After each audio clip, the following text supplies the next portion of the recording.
All right, let me ask you something. What if you found a notebook? A notebook that could kill anyone whose name you write inside. Seriously, would you use it? This isn't just some random thought experiment. It's the core of a story that really dives deep into what justice and power even mean. And here's the very first rule you'd read. The human whose name is written in this note shall die. I mean, wow. It's so simple, so direct, and honestly, it's absolutely terrifying. This is the power we're talking about, and it's about to fall into the hands of, believe it or not, a high school student.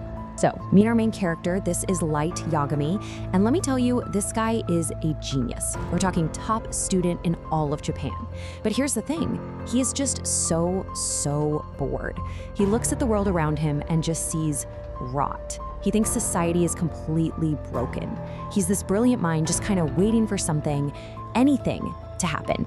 And then, wouldn't you know it, one day, something literally falls out of the sky. It's just a plain black notebook, and on the cover, 2 words, Death Note. Yeah, this little book is about to completely obliterate his boring everyday life.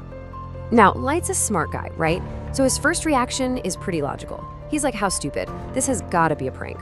But that genius brain of his, it just can't let it go. The what if is just too strong. What if? What if it's actually real? And you can see the wheels turning. He's already thinking about the possibilities, the power to not just kill, but to decide how they die. Peacefully, or, not so peacefully. So yeah, curiosity definitely gets the better of him. He picks it up, takes it home, and opens it. And inside, there are instructions.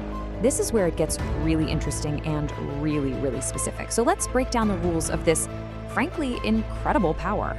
Okay, so the first rule is a big one. It says you have to have the person's face in your mind when you write their name.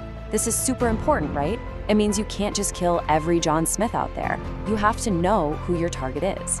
It's a kind of safeguard, but it also makes every single death personal. So what happens if you just write a name and nothing else? Well, the notebook has a default setting. The person just dies of a heart attack. Simple, clean, and, this is key, it looks totally natural. And trust me, that little detail becomes a huge deal later in the story. But let's say you do want to get specific. You've got a really small window to do it.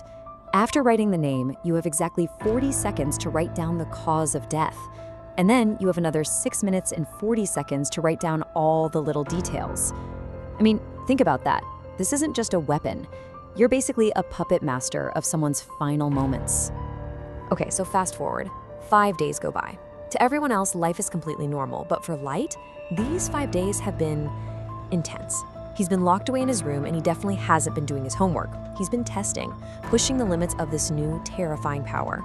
And you can see the change in him. That boredom, it's completely gone. Now there's this cold, quiet confidence. At one point, his mom asks if he needs anything, and he thinks to himself, I already got what I want. It's chilling. He goes back to his room, and he's not just a bored kid anymore. He's someone with a very dark mission. So there he is, behind his closed door, probably thinking he's completely alone. He's ready to start building his new world, right? He's the judge, jury, and executioner for a world he thinks is rotten. But he's not alone, not by a long shot. And then bam, this grotesque, monstrous thing, it just appears in his room. This is Ryuk. He's a Shinigami, which is basically a god of death. And yep, he's the one who dropped the notebook. Now, any normal person would be screaming, totally paralyzed with fear. And for just a split second, Light is too. But this is where you realize Light is different. That terror, it's gone in a flash. And what replaces it is this incredible, calculated calm. He looks this god of death right in the eyes and says, I'm not surprised to see you, Ryuk. Who does that? And what he says next is just mind-blowing. He explains that he wasn't just killing people, he was running an experiment. He'd already figured out on his own that the notebook probably belonged to a Shinigami. Ryuk showing up, that was just the final piece of the puzzle. It was the confirmation he needed to know for sure that all of this was real. Even Ryuk, the god of death, is surprised. He looks at the notebook, which is already filling up with names, and he's actually impressed. He's like, wow, no one's ever written this many names in just 5 days. Think about it. Most people would be too terrified to write even one name. Light's already filled pages. So, naturally, Light asks the big question, the one we're all thinking. So, what's the catch? There has to be a price for this kind of power, right? Do you take my soul? Something like that? And Ryuk's answer, this might be the most chilling part of the whole story. You know all those stories about making a deal with the devil? Yeah, they're all wrong. There is no catch. There is no price. And then the final rule just clicks everything into place. The moment a death note hits the human world, it belongs to whoever finds it. So, it's his now. The power is completely 100% his.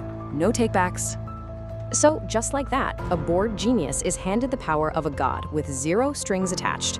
And that leaves us with the huge central question of the whole series, doesn't it? When you can kill anyone, who do you decide is evil? And maybe more importantly, who gets to be the judge?